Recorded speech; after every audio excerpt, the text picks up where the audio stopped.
Hello friends, good afternoon. Happy Tuesday to all of you. So ఇవాల్టి editorial school ranking system గురించి. School అంటే స్కూల్స్కి ranking అని కాదు, డిఫరెంట్ స్టేట్స్కి వాళ్ళ స్కూల్ ఇన్ఫ్రాస్ట్రక్చర్ ఎలా మెయింటైన్ చేస్తున్నారు అనే విషయంలో ర్యాంకింగ్స్ ఇస్తున్నారు. ర్యాంకింగ్స్ కాకుండా బేసికల్గా గ్రేడింగ్ సిస్టమ్ అనమాట. సో దీనికి సంబంధించిన ఎడిటోరియల్ ఇది. ఒకసారి చూసేద్దాం. దీనికి చూసే ముందు you can go through this announcement. So ఈ వారం స్పెషల్ ఆఫర్స్ నడుస్తున్నాయి, especially English, bank SSC, RBI grade అంటే బ్యాంకింగ్ రిలేటెడ్ కోర్సెస్ పైన స్పెషల్ ఆఫర్స్ నడుస్తున్నాయి.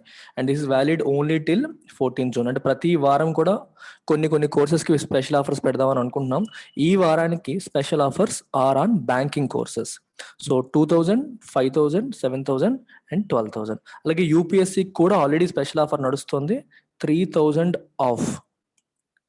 యూపీఎస్సి కోర్సెస్ పైన కూడా we have 3000 off if you are joining in this month. 14th June లోపు join అయ్యే వాళ్ళకి యూపీఎస్సీ వాళ్ళకి 3000 ఆఫ్ ఉంది. అండ్ బ్యాంక్ ఎస్ఎస్సి వాళ్ళకి ఈ స్పెషల్ ఫీజ్ అనేది వర్తిస్తుంది. Bharati madam is incharge of our bank SSC courses. ఇది ఫోన్ నెంబర్, ఈ నెంబర్కి మీరు కాల్ చేసి జాయిన్ కావచ్చు. If you want to see how our classes are structured, you can ask for trial. 1 day trial ఉంటుంది. మన యాప్ యొక్క యాక్సెస్ మీకు ఇస్తారు.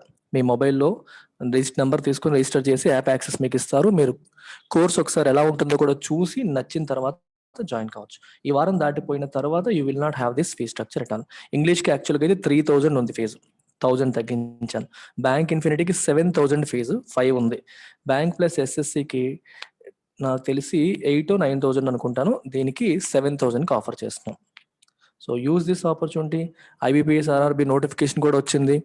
And people who are especially preparing for bank exams, right time to join. All courses come with lifetime validity. So editorial చూద్దామా. High performing states with good schools can nudge others if they have the political will.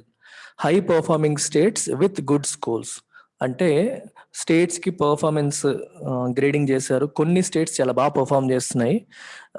బేసికల్గా వాటిని చూసినప్పుడు బాగా perform చెయ్యని schools ఏవైతే ఉంటాయో అవి motivate అవ్వాలి. అంటే వాళ్ళు బాగా చేస్తున్నారు, మనం చేయట్లేదంటే there is something wrong with our end, మన వైపే ఏదో లోపం ఉంది అని పొలిటికల్ విల్ ఉంటే, అంటే రాజకీయ పరమైన ఉద్దేశం ఉంటే బాగు చేయాలి. విల్ అంటే ఏంటి? మనసు ఉంటే మార్గం ఉంటుందంటాం. Where there is a will there is a వే.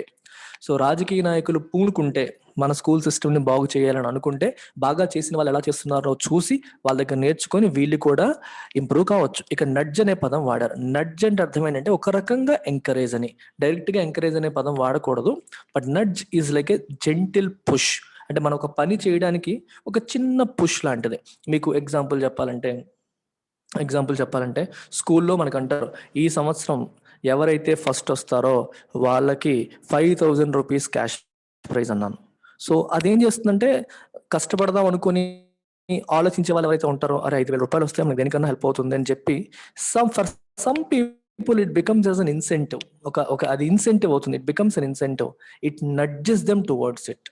అటువైపు ఒక అడుగు వేసేలాగా, ఒక పుష్ చేసేలాగా పనిచేస్తుంది. మీకు చాలా కామన్గా నేను చెప్పే ఎగ్జాంపుల్ నడ్జ్కి, Tata software companies, especially TCS, Infosys లాంటి కంపెనీస్లో క్యాంటీన్స్లో మీరు భోజనాలన్నీ తినేసిన తర్వాత కొంచెం ఎంగిలి వదిలేస్తారు చూడండి, కొంత మెతుకులు వదిలేస్తారు. వదిలేసినవన్నీ పడే చోట ఒక బోర్డు పెడతారు, ఈ రోజు ఫుడ్ వేస్ట్ ఇన్ని కేజీలు, ఇది వేస్ట్ కాకుండా ఉంటే ఇంతమంది పిల్లల కడుపు నింపేది అని చెప్పి ఒక బొమ్మ పెడతారు. పేద పిల్లలు, భోజనం లేని పిల్లలు, ఆకలితో ఉన్న పిల్లల ఫొటోస్ పెడతారు. అది పెట్టినప్పుడు ఏం చేస్తుందంటే మనసు మనకి కలిచి వేస్తుంది. అరే మనం ఎంత వేస్ట్ చేసేసాము, ఉంచేసి ఉంటే, ఇంత పెట్టుకునేటప్పుడే తక్కువ పెట్టుకొని ఉంటే ఆ ఫుడ్ వాళ్ళు ఆర్ఫనైజెస్కి పంపించే వాళ్ళు హెల్ప్ అయ్యేది కదా అని అనిపిస్తుంది. ఇట్ విల్ నడ్జ్ యూ, స్లోగా నిన్ను మోటివేట్ చేస్తుంది వేస్టేజ్ చేయకూడదు అని చెప్పి. అలాగే స్వచ్ఛ భారత్, ఎక్కడైతే వీధుల్లో ఓపెన్ డెఫికేషన్ చేస్తారో అక్కడే ఒక ఫొటోస్ పెట్టారనుకోండి, ఒక పెద్ద పెద్ద పోస్టర్స్ పెడితే, అంటే ఇట్లాంటి ఓపెన్ డెఫికేషన్ చేయడం వల్ల ఎక్కడ వాలిన ఈగలు, దోమలు మళ్ళీ మనం ఉండే ప్రదేశాలకు రావడం వల్ల ఎటువంటి జబ్బులు వచ్చే అవకాశం ఉంది, ఆ జబ్బుల వల్ల ఎంతమంది ప్రాణాలు కోల్పోతున్నారు అనేది డిపిక్ట్ చేస్తూ ఒక పెద్ద పిక్చర్ పెడితే అది చూసారే మనం తప్పు చేస్తున్నామనే వాళ్ళ భావన కలిగి వాళ్ళు మారే అవకాశం ఉంటుంది. అంటే మన బిహేవియర్ని, మన ఆలోచనని, మన దృష్టిని, మన యొక్క ఒపీనియన్ని, లేదా మన యొక్క యాటిట్యూడ్ని మార్చడానికి చేసే ఈ చిన్న చిన్న ప్రయత్నాలని కూడా నడ్జెస్. అర్థమవుతుందా? సో మార్చడానికి చేసే ఈ ఎఫర్ట్స్ నడ్జెస్ అనమాట. అంటే ఇప్పుడు స్కూల్ టీచర్ మొత్తం స్టేట్స్ అన్నిటికీ కూడా మనం గ్రేడింగ్ సిస్టమ్ పెట్టారు. కొన్ని స్టేట్స్ బాగా పర్ఫామ్ చేస్తాయి. మీరు ఒకసారి రిపోర్ట్ కూడా చూపిస్తాను చూడండి. 2019-20 రిపోర్ట్ కార్డ్ ఇది. PGI report card. ఈ రిపోర్ట్ కార్డ్ మీరు చూస్తే పంజాబ్ గ్రేడ్ హైయెస్ట్ ఉంది, 929 ఉంది. లోయెస్ట్ వచ్చి మేఘాలయ ఉంది. ఇది ఎన్నింటికంటే 1000 పాయింట్స్కి గ్రేడింగ్ ఇస్తారు. 1000 పాయింట్స్కి పంజాబ్కి 929 వచ్చింది, మేఘాలయకి 629 వచ్చింది. ఎప్పుడైతే రిపోర్ట్ కార్డ్ చూస్తామో, లెట్ అస్ సే సిక్కిం ఉంది, తెలంగాణ ఉంది, 772 ఉంది. మనం ఎంత వెనకబడిపోయాము. సో ఇలా ముందున్న వాళ్ళు చూడండి ఎంత బాగా చేశారో. వాళ్ళు ఏం చేస్తున్నారో ఒకసారి చూసి మనం చూద్దాం. మన పేరు అలా వెనక్కి వెళ్ళిపోతుంది, వాళ్ళ పేరు ముందుకు వస్తుంది. ఏదైనా సరే ఏ స్టేట్ అయినా వాళ్ళ పేరు ముందు వస్తే ఎంకరేజ్ అవుతారు, ఏ దేంట్లోనైనా సరే. సో పోటీ పడతారు. ఆ పోటీ తత్వం రావడం కోసం గవర్నమెంట్ ఇవన్నీ చేస్తుంది అనమాట. The Union Education Ministry has been attempting to get states into a competitive mode. States అన్నిటిని ఒక కాంపిటేటివ్ మోడ్లోకి తీసుకురావడానికి యూనియన్ ఎడ్యుకేషన్ మినిస్ట్రీ ట్రై చేస్తుంది. In upgrading their school education system by recognizing progress with a performance grading index. PG అంటే అర్థం ఏంటి? Performance grading index. ఈ performance grading index ద్వారా వాళ్ళ యొక్క ప్రోగ్రెస్ని రికగ్నైజ్ చేస్తున్నారు. రికగ్నైజ్ చేయడం వల్ల ఏమవుతుందంటే బాగా కష్టపడేవాడు, బాగా పర్ఫామ్ చేసేవాళ్ళు చూడండి మేము ఎంత బాగా పర్ఫామ్ చేసామో, ఆ ఇండెక్స్లో మా పేరు పైన ఉంది, మన స్టేట్ ముందుందని రాష్ట్ర ప్రభుత్వం వాళ్ళ ప్రజలకు కూడా చెప్పుకోవచ్చు. సో వాళ్ళు ఇంకా ఇంకా ఎంకరేజ్ అవుతారు. వెనకున్న వాళ్ళు అరే మనం వెనకబడిపోయాము, ఇంకెలా ముందుకెళ్ళాలి అనే ఆలోచన కూడా వాళ్ళకి వస్తుంది. అయితే ఈ స్కోరింగ్ అనేది ఎలా ఇస్తారు ఏంటి అనేది కూడా ఒకసారి మాట్లాడేద్దాం. స్కోరింగ్ అనేది బేసికల్గా చెప్పాను కదా, డిఫరెంట్ లెవెల్స్ ఉంటాయి. లెవెల్ 1 ఏంటంటే 951 నుంచి 1000 పాయింట్స్ అయితే లెవెల్ 1. ఓవరాల్గా 1000 పాయింట్స్కి ఇస్తారనమాట. 1000కి మీకు ఎన్ని వచ్చాయని చెప్పి. 951 నుంచి 1000 మధ్యలో వస్తే లెవెల్ 1 అంటారు. లెవెల్ 2 ఏమో మీకు తగ్గించాలి, 901 నుంచి 950 ఇలా అన్నమాట. 50 తగ్గించుకుంటూ వెళ్ళిపోవాలి, రైట్. ఇది లెవెల్ 2. ఇలాగా పాయింట్స్ ఇస్తారు.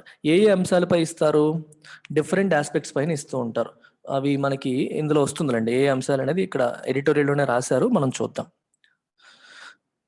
It can be argued that countries and state governments use school education as a transformative tool to most effectively,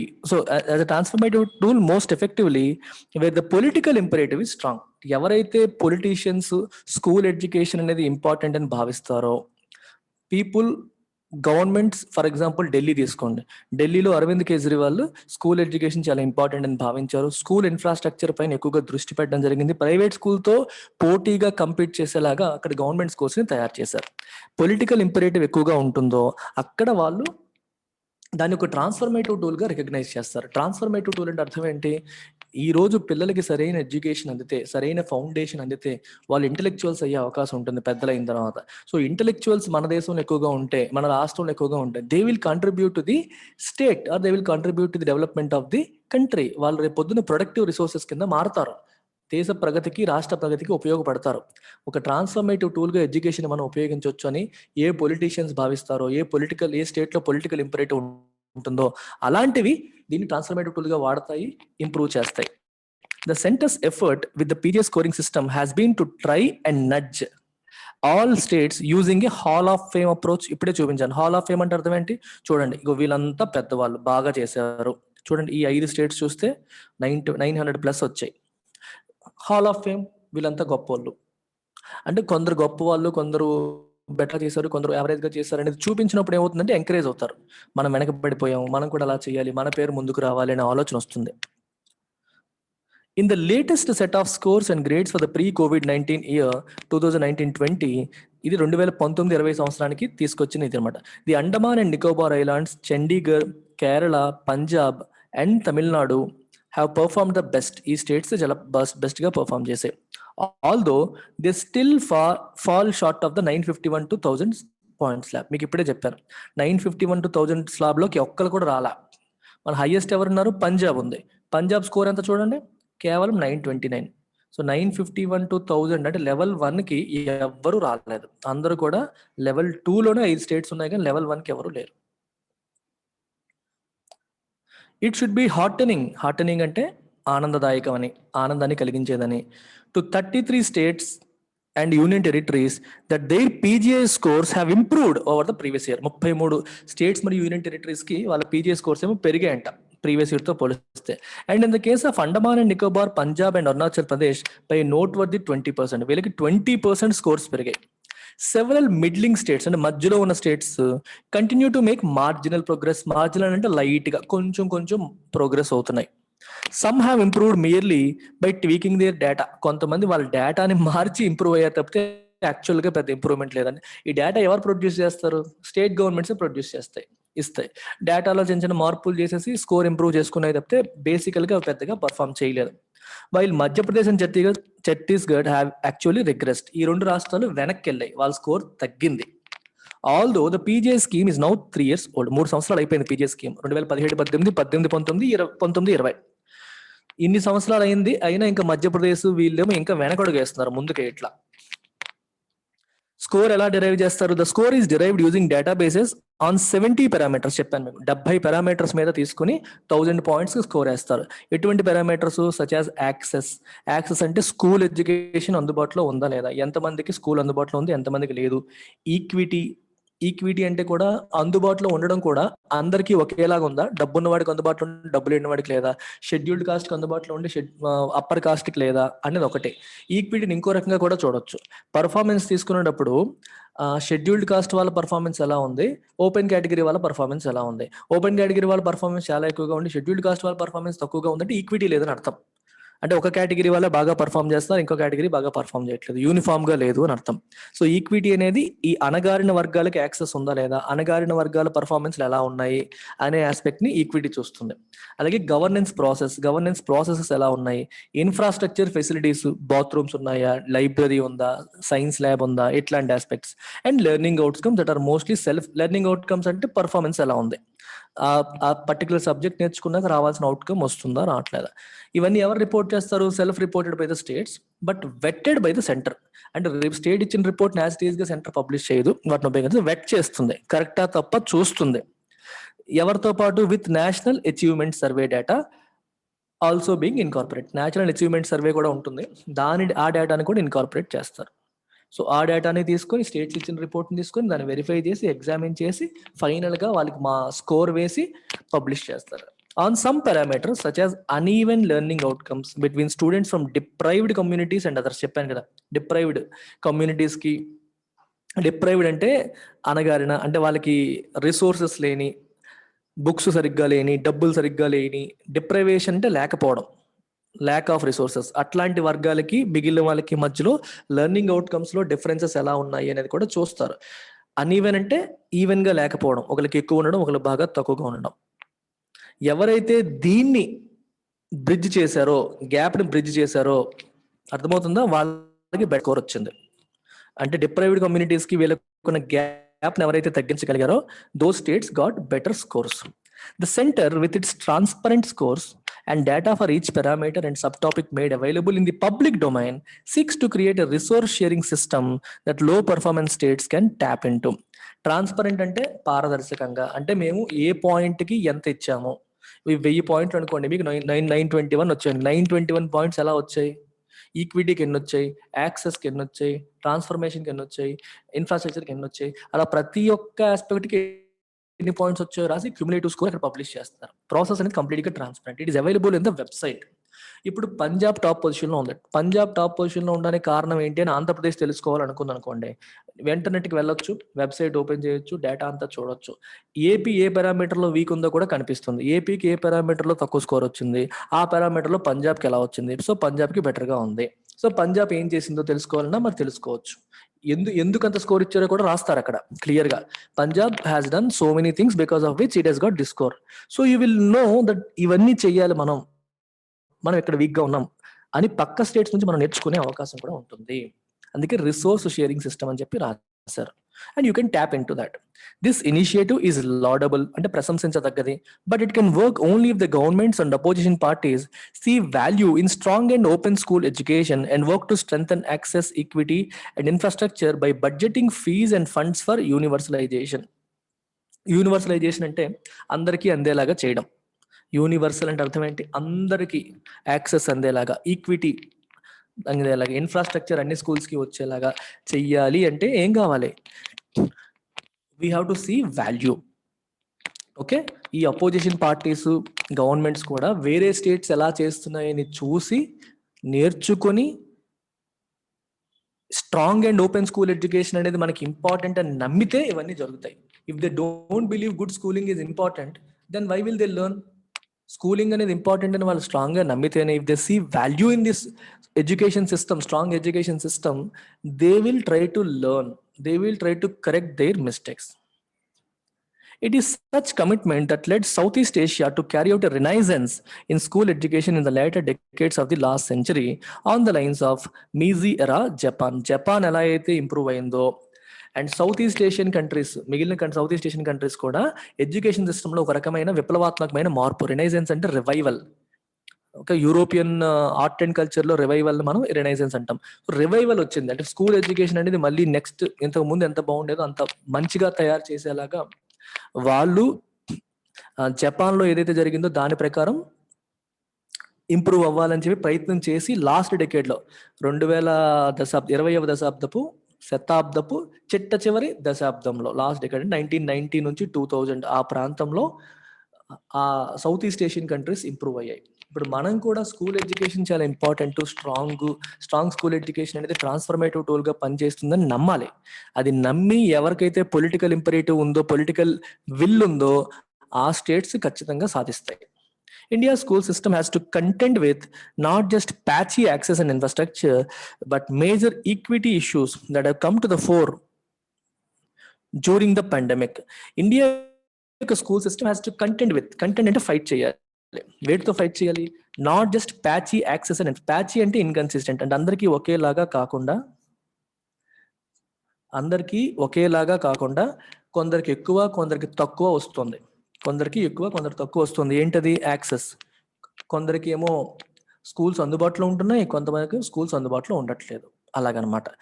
అది ఒక పెద్ద ప్రాబ్లం. రెండోది ఇన్ఫ్రాస్ట్రక్చర్ కూడా. కొన్ని స్కూల్స్లో ఇన్ఫ్రాస్ట్రక్చర్ బెటర్గా ఉంది, కొన్ని స్కూల్లో ఇన్ఫ్రాస్ట్రక్చర్ బాగాలేదు. ప్యాచీ అంటే ఇన్కన్సిస్టెంట్, కన్సిస్టెంట్గా అందరికీ ఒకేలాగా లేదు. రైట్, ఇది ఒక ప్రాబ్లం. వీటితో పాటు ఇంకా ఏ ప్రాబ్లమ్స్ ఉన్నాయి? ఈక్విటీ ఇష్యూస్ ఉన్నాయి. ఈక్విటీ ఇష్యూస్ అంటే అర్థం ఏంటి? ప్రజలకి, పీపుల్కి మధ్యలో కొంతమంది, ఇప్పుడు చూడండి COVID-19 వల్ల ఏ ప్రాబ్లం వచ్చింది మనకి? స్కూల్స్ ఓపెన్ చేయట్లేదు, డిజిటల్ ఎడ్యుకేషన్ అన్నారు, మొబైల్స్ లోను ట్యాబ్స్ లోను అన్నారు. చాలా మందికి మొబైల్ ఫోన్స్ లేవు, ట్యాబ్స్ లేవు, స్మార్ట్ ఫోన్స్ లేవు, ట్యాబ్స్ లేవు. సో ఈక్విటీ ఇష్యూ వచ్చింది. Some people have access to tabs, some people don't have access to tabs. మీరు ఆన్లైన్ ఎడ్యుకేషన్ చేస్తే మొబైల్ ఫోన్ లేని వాళ్ళు ఎక్కడ చూస్తారు? డిజిటల్ డివైడ్ అంటాం దీన్ని, digital divide. Some people have access to these devices, some people do not have access to devices. So access ఉన్న వాళ్ళకి బెటర్ అవుట్పుట్ వస్తుంది, యాక్సెస్ లేని వాళ్ళకి అవుట్పుట్ రాదు. అందుకే రాశారు equity issues that have come to the four అంటే ముందుకు వచ్చాయి. ఎప్పుడు వచ్చాయి? డ్యూరింగ్ ద పాండమిక్ వల్ల. ఎందుకు వచ్చాయి? లాక్డౌన్ వల్ల ఆన్లైన్కి వెళ్ళినప్పుడు లేని వాళ్ళకి విద్య అందట్లేదు, ఉన్న వాళ్ళకి వస్తున్నాయి. అందువల్ల ఈక్విటీ ఇష్యూ వచ్చింది. అందరికీ సమానంగా లేదు. డబ్బు ఉన్నవాడు ఒకలా ఉన్నాడు, డబ్బు లేనివాడు ఇంకోలా ఉన్నాడు. Clearly, the shadow of COVID-19 will persist over the education system for the foreseeable future. మనం కనుచూపు మేరలో భవిష్యత్తులో ఈ COVID-19 యొక్క షాడో ఏదైతే ఉందో కంటిన్యూ అవుతుంది, పర్సిస్ట్ అవుతుంది. అంటే దాని తనకి ఇంపాక్ట్ అని తీసుకోవచ్చు. దాని యొక్క ప్రభావం అనేది ఇంకొన్నాళ్ళు మనం చూడబోతున్నాము. And further progress on all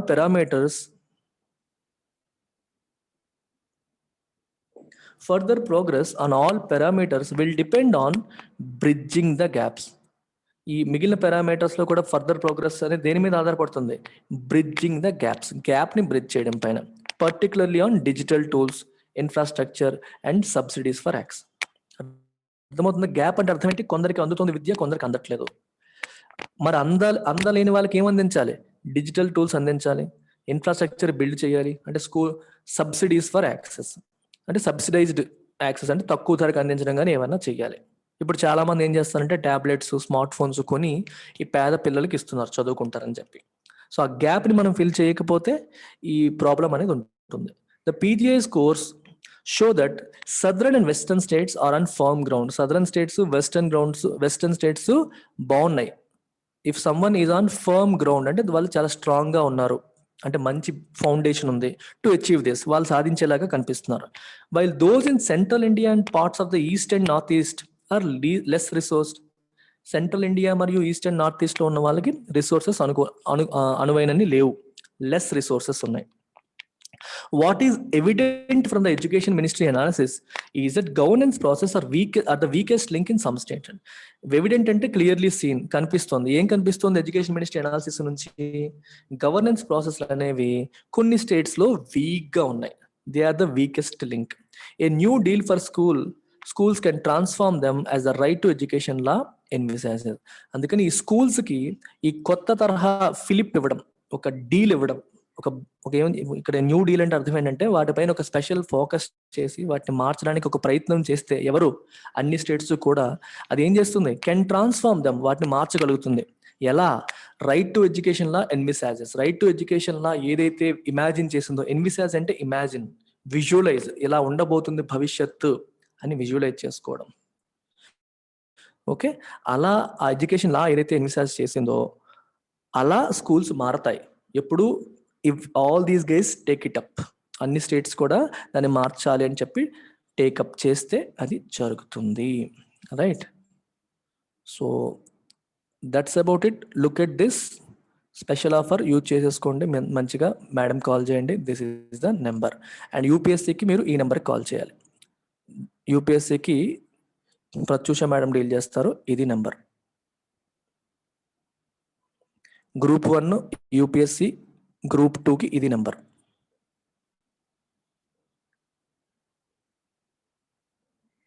ఈ 3 కోర్సెస్కి ఈ ఫోన్ నెంబర్ చేయాలి. బ్యాంక్ అండ్ ఎస్ఎస్సికి ఇది నెంబర్. That's it. Take care. Bye.